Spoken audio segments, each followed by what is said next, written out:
నమస్కారం, అప్టేక్ జాబ్స్కి స్వాగతం.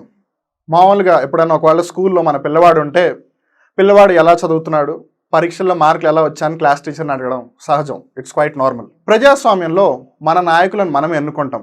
వి ఎలెక్ట్ అవర్ ఓన్ రిప్రజెంటేటివ్స్. మరి అలాంటప్పుడు వాళ్ళు ఎలా పర్ఫామ్ చేస్తున్నారని కూడా మనం తెలుసుకునే హక్కు ఉండాలిగా. దానికి సంబంధించి మన ప్రజలందరి దగ్గర, ఎస్పెషలీ భారతదేశ పౌరులందరి దగ్గర ఒక ఆయుధం ఉంది. ఆ ఆయుధం పేరే రైట్ టు ఇన్ఫర్మేషన్ యాక్ట్, సమాచార హక్కు. మరి రైట్ టు ఇన్ఫర్మేషన్ యాక్ట్ గురించి మనం ఇవాళ ఎందుకు చర్చించుకుంటున్నాము? రైట్ టు ఇన్ఫర్మేషన్ యాక్ట్కి ఏదన్నా ప్రాబ్లం పొంచి ఉందా? ప్రజలు ఎందుకొరకైతే ఈ రైట్ టు ఇన్ఫర్మేషన్ యాక్ట్ అనేది ఏదైతే పొందారో హక్కు, దాన్ని పూర్తిగా వాడుకోగలుగుతున్నారా? ఈ విషయాలన్నీ కూడా మనం ఈ వీడియోలో తెలుసుకుందాం. ఇంతకీ మనం రైట్ టు ఇన్ఫర్మేషన్ యాక్ట్ గురించి ఎందుకు చర్చించుకుంటున్నాం?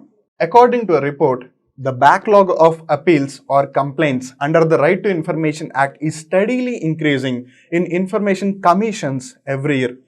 మామూలుగా ఇంజనీరింగ్ చదువుకునే పిల్లాడికో లేదు గ్రాడ్యుయేషన్ చదువుతున్న వాళ్ళకో బ్యాక్లాగులు పెరిగిపోయాయంటే ఒక అర్థం ఉంది. చేయాల్సిన పని చేయకుండా ఉంటే బ్యాక్లాగులు పెరిగిపోతాయి. సేమ్ అదే పరిస్థితి ఇన్ఫర్మేషన్ కమిషన్ కూడా ఫేస్ చేస్తుంది. ఏంటంటే చాలా వరకు అప్పీల్స్ లేదా కంప్లైంట్స్ ఏవైతే ఉన్నాయో అవన్నీ పేరుకుపోతున్నాయి. వాళ్ళు చేయాల్సిన పని తొందరగా చేయట్లేదు. And that's why RTI act is in the news. ఇంతకీ ఈ రిపోర్ట్ ఏదైతే బయటకు వచ్చిందో, దేని ద్వారా అయితే ఈ కేసులన్నీ పెండింగ్లో ఉంటున్నాయన్న సంగతి మనకు తెలిసిందో, దానికి సంబంధించి మరికొన్ని ఫైండింగ్స్ ఏంటో తెలుసుకుందాం. Pendency of the cases. మామూలుగా కేసులు పెండింగ్ అన్నప్పుడల్లా మనకి ఎంతసేపు న్యాయస్థానాలు గుర్తొస్తాయి. కానీ ఒకదాన్ని చూసి ఇంకోటి నేర్చుకోవచ్చు కదా. సో అందుకని న్యాయస్థానాలను చూసి సమాచార వ్యవస్థలు కూడా అవే నేర్చుకుంటున్నాయి. At present nearly 3.15 lakh complaints or appeals pending with 26 information commissions across India. ఇక్కడ మీరు జాగ్రత్తగా గమనించాల్సింది ఏంటంటే ఈ సమాచార సంఘాలు ఏవైతే ఉన్నాయో వాటిలో సెంట్రల్ ఇన్ఫర్మేషన్ కమిషన్ ఒకటి ఉంటుంది, స్టేట్ ఇన్ఫర్మేషన్ కమిషన్ ఒకటి ఉంటుంది. సో భారతదేశంలో ఏదైతే రాష్ట్రాలు ఉన్నాయో వాటికి అన్నిటికీ రాష్ట్ర సమాచార సంఘాలు ఉన్నాయి. అలానే భారతదేశం మొత్తానికి సంబంధించి కేంద్ర సమాచార సంఘం ఉంది. సో ఇలా ఈ మొత్తం సమాచార సంఘాలు అన్నింటిలో కలిపి 3.15 లక్షల కంప్లైంట్లు ఇంకా పెండింగ్లో ఉన్నాయి. The number of appeals and complaints pending in 2019 was 2,18,347. 2019లోనేమో ఇన్నుంటే 2022కి గాను 3,14,323 అయిపోయాయి. So just look at the difference. Even though 3 years time ఉన్నా ఆల్మోస్ట్ 1,00,000 కేసులు పెరిగిపోయాయి. The highest number of pending cases were in Maharashtra, followed by Uttar Pradesh and Karnataka.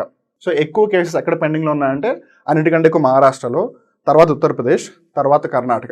ఇంకో ముఖ్యమైన అంశం ఈ report ద్వారా బయటకు వచ్చింది ఏంటంటే డీఫంక్ట్ ఇన్ఫర్మేషన్ కమిషన్స్.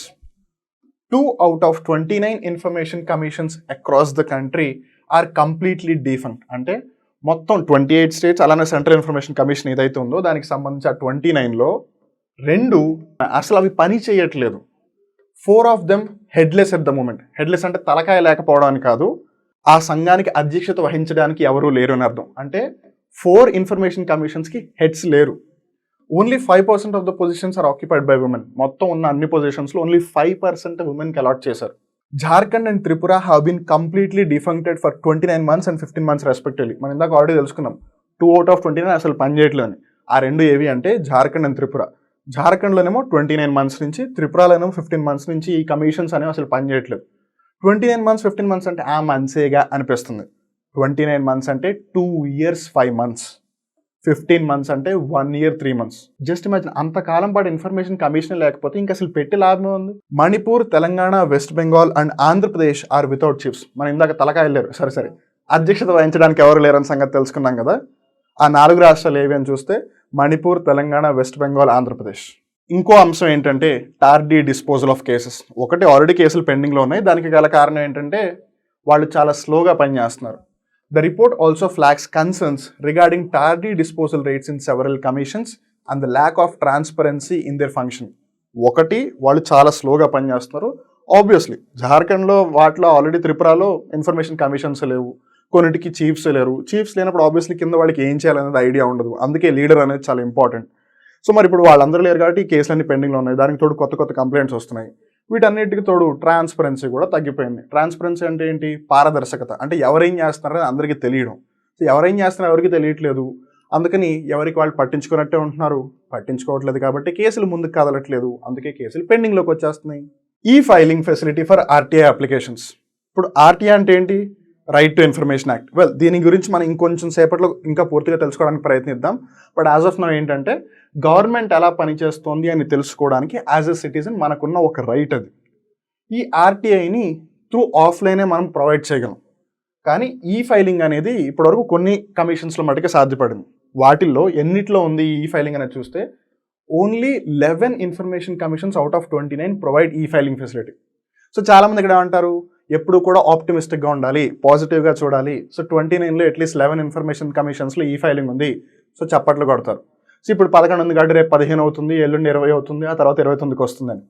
కానీ ఓన్లీ 5 ఆర్ ఫంక్షనల్. 29లో 11 ఉన్నాయి, ఇంకొన్నే కదా అని ఆనందపడాలా, ఉన్న 11లో కూడా 5 మటుకే పనిచేస్తున్నాయి అని బాధపడాలా, ఆ 5 కూడా ఎప్పుడు మూసేస్తారు అని ఆప్టిమిస్టిక్గా ఆలోచించాలా, ఆ 5 కాస్త మళ్ళీ అట్లీస్ట్ 11కి వస్తుంది అని ఆప్టిమిస్టిక్గా ఆలోచించాలా? జాగ్రత్తగా ఆలోచించండి. And now we'll talk about the main thing of this particular topic, which is the RTI Act. The Right to Information Act 2005 mandates timely response to citizen requests for government information. ఏదన్నా ఒక అంశానికి సంబంధించి ప్రభుత్వం ఏం చేస్తోంది అని ఒకవేళ ఒక పౌరుడు తెలుసుకోవాలి అని అనుకుంటే దానికి సంబంధించి ప్రభుత్వాన్ని అడిగే ఒక చట్టమే ఈ రైట్ టు ఇన్ఫర్మేషన్ యాక్ట్. ఇప్పుడు చాలామంది అనొచ్చు, అలా తెలుసుకుంటే మనకేం వస్తుంది అని. That's the point. మనం ఏ వ్యవస్థలో ఉన్నాము? ప్రజాస్వామ్యం, డెమోక్రసీ. డెమోక్రసీ అంటే ఏంటి? ప్రజలు వాళ్ళ నాయకులను ఎన్నుకుంటారు, ప్రతినిధులను ఎన్నుకుంటారు. They elect their representatives.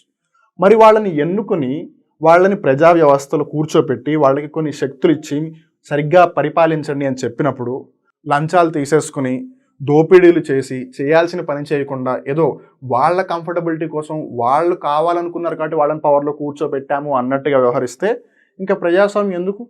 అందుకని రైట్ టు ఇన్ఫర్మేషన్ యాక్ట్ అనేది చాలా important. The basic objective of the right to information act is to empower the citizens. ఎవరైతే పౌరులు ఉన్నారో వాళ్ళ యొక్క సాధికారత కోసం, ప్రమోట్ ట్రాన్స్పరెన్సీ, పారదర్శకతను పెంపొందించడం కోసం, accountability in the working of the government. అంటే ప్రభుత్వం ఒకవేళ ఇప్పుడు ఎవరైనా సిటిజన్ వస్తే ఖచ్చితంగా ఆన్సర్ చెప్పాలి కదా, సో అప్పుడు ఖచ్చితంగా బాధ్యతాయుతగా వ్యవహరిస్తుంది కదా. కంటైన్ కరప్షన్, అంటే ఈ లంచం ఏదైతే ఉందో, ఈ లంచగొండితనం ఏదైతే ఉందో దానిని అరికట్టడం కోసం. And make our democracy work for the people in a real sense. భారతదేశానికి స్వాతంత్రం వచ్చి 75 ఏళ్ళు దాటిపోయింది, ఇప్పటికీ కూడా ఈ లంచగొండితనం అనేది ఉంది. గవర్నమెంట్ ఏం చేస్తుంది అనేది అసలు ప్రజల్లో చాలా మందికి తెలియదు. ఎందుకు? ఒకటి, జనాలు తెలుసుకోవాలనుకుంటున్నారా లేదా అనేది పక్కన పెడితే అట్లీస్ట్ గవర్నమెంట్ అనేది చెప్పాలి కదా, గవర్నమెంట్ చెప్పదు. సో ట్రాన్స్పరెన్సీ మిస్ అవుతుంది. ట్రాన్స్పరెన్సీ లేదు కాబట్టి ఆ ఎవడు పట్టించుకున్నట్లు ఎవరికి తెలియదు కదా అని గవర్నమెంట్ తను ఇష్టం వచ్చినట్టు చేస్తుంది. సో అప్పుడు జవాబుదారితనం, అకౌంటబిలిటీ కూడా మిస్ అయిపోతుంది. సో అందుకని ఈ రైట్ టు ఇన్ఫర్మేషన్ యాక్ట్ వల్ల ఎప్పటికప్పుడు సిటిజన్ గవర్నమెంట్ ఏం చేస్తుంది, గవర్నమెంట్ దేనికి ఎంత ఫండ్స్ ఇచ్చింది, ఏది ప్రోగ్రెస్ ఎక్కడి వరకు అయిందని తెలుసుకోవడానికి ఒక హక్కు ఉంది. కాబట్టి ఇట్ ఆల్వేస్ కీప్స్ చెక్. ఎలా అంటే ఒక వాచ్ డాగ్ లాగా. వాచ్ డాగ్ అంటే ఏంటి? చూసే కుక్క అని అర్థం కాదు. వాచ్ డాగ్ అంటే గమనిస్తూ ఉండడం. ఉదాహరణకి సీసీటీవీ ఉందనుకోండి, అది ఎవరికి ఏమీ చెప్పదు, కానీ ఎంతసేపు సర్వేలెన్స్లో అలా చూస్తూనే ఉంటుంది. అలానే ఈ వాచ్ డాగ్ పవర్ ఉండడం వల్ల ఏంటంటే ప్రజలు ఎప్పుడు కావాలనుకుంటే అప్పుడు, స్పెసిఫిక్గా పౌరులు ఎప్పుడు కావాలనుకుంటే అప్పుడు గవర్నమెంట్కి సంబంధించి ఇన్ఫర్మేషన్ తెచ్చుకోవచ్చు. అంటే ఇండైరెక్ట్గా గవర్నమెంట్ ప్రజల చేతుల్లో ఉంటుంది. And that's what true democracies. అందుకని ఆ ట్రూ సెన్స్ని తీసుకురావాలని ఆర్టీఐ యాక్ట్ని తీసుకొచ్చారు. ఇంతకీ ఆర్టీఐ యాక్ట్ ఎప్పుడు వచ్చింది? 2005లో వచ్చింది. మరి బాగానే ఉంది ఆర్టీఐ యాక్ట్.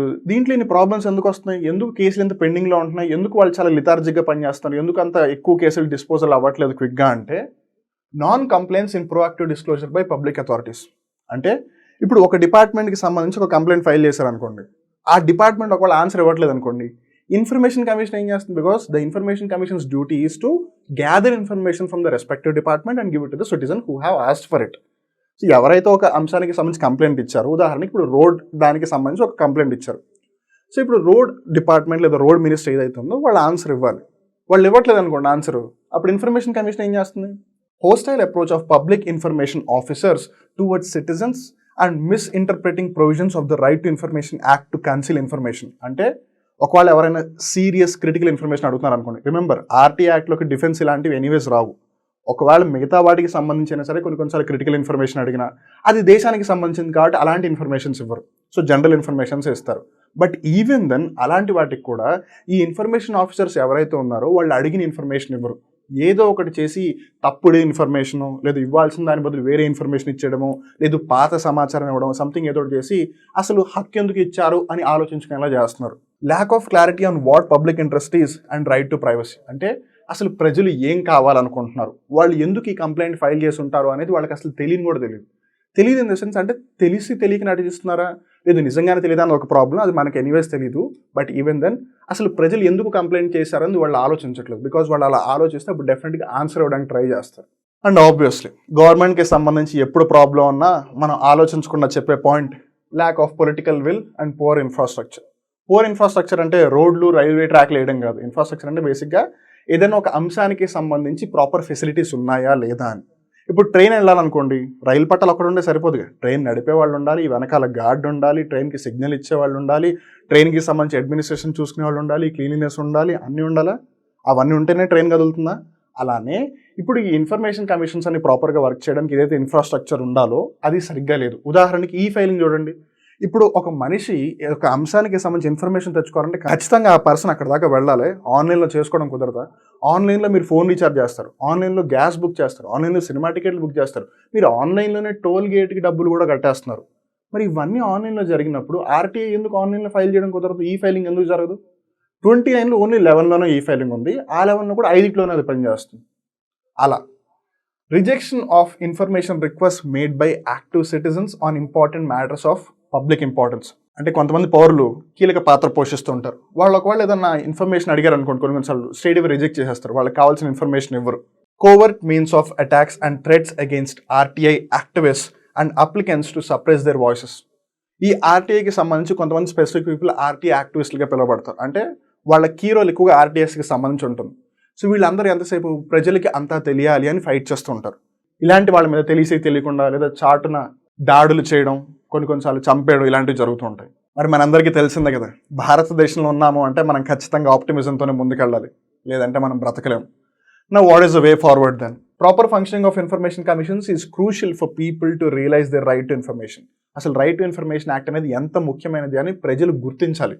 అది వాళ్ళు గుర్తించినప్పుడే వాళ్ళు సక్రమంగా దాన్ని వినియోగించుకోగలుగుతారు. కాబట్టి అప్పుడే ప్రజాస్వామ్యం అనేది సక్రమంగా పనిచేస్తుంది. బికాస్ ప్రభుత్వం అనేది అప్పుడు లిటరల్లీ ప్రజల చేతుల్లో ఉంటుంది. కాబట్టి under the RTI law information commissions are the final appellate authority. అంటే ఈ ఇన్ఫర్మేషన్కి సంబంధించి ఏదైతే హక్కు ఉందో, ప్రజలు ఏదైతే ఇన్ఫర్మేషన్ కావాలనుకుంటున్నారో దానికి సంబంధించి హైయెస్ట్ అపీలేట్ అథారిటీ ఎవరు?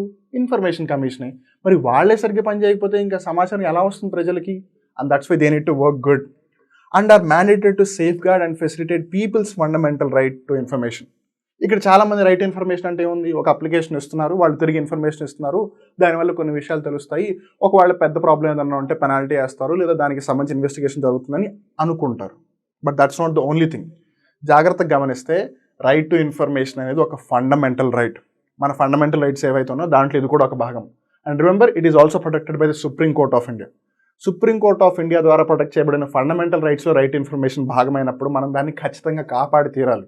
అంతేగాని ఇన్ఫర్మేషన్ అడిగినప్పుడల్లా ఇలా ఖాళీ పత్రాలు ఇచ్చారనుకోండి, లాభమే ఉంది. And next, transparency.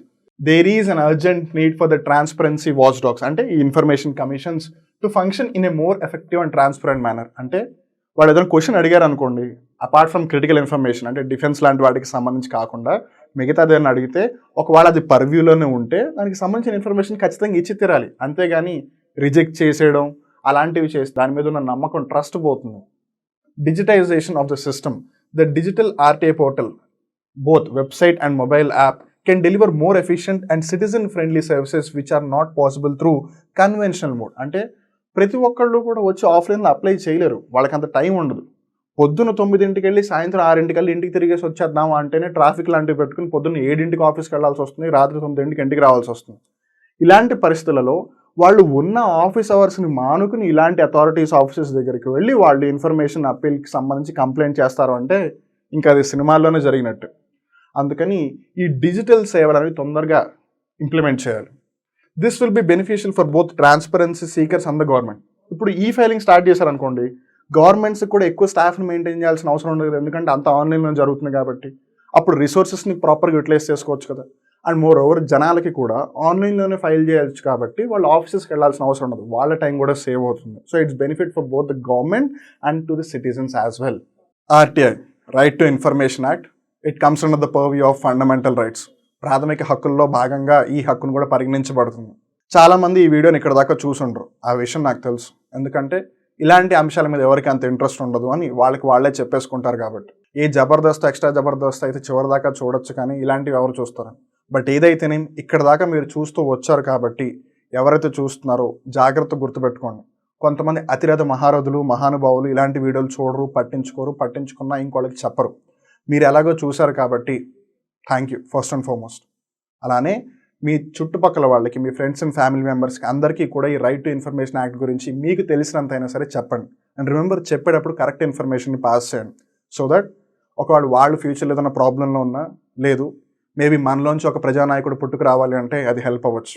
We wish for the best. We hope ఆర్టీఐలో ఏవైతే ప్రాబ్లమ్స్ ఉన్నాయో అవన్నీ సాల్వ్ అవ్వాలని. అఫ్కోర్స్ మనకి తెలిసిందే ఏది తొందరగా జరగదు, but we still hope that it happens as soon as possible and in the right way.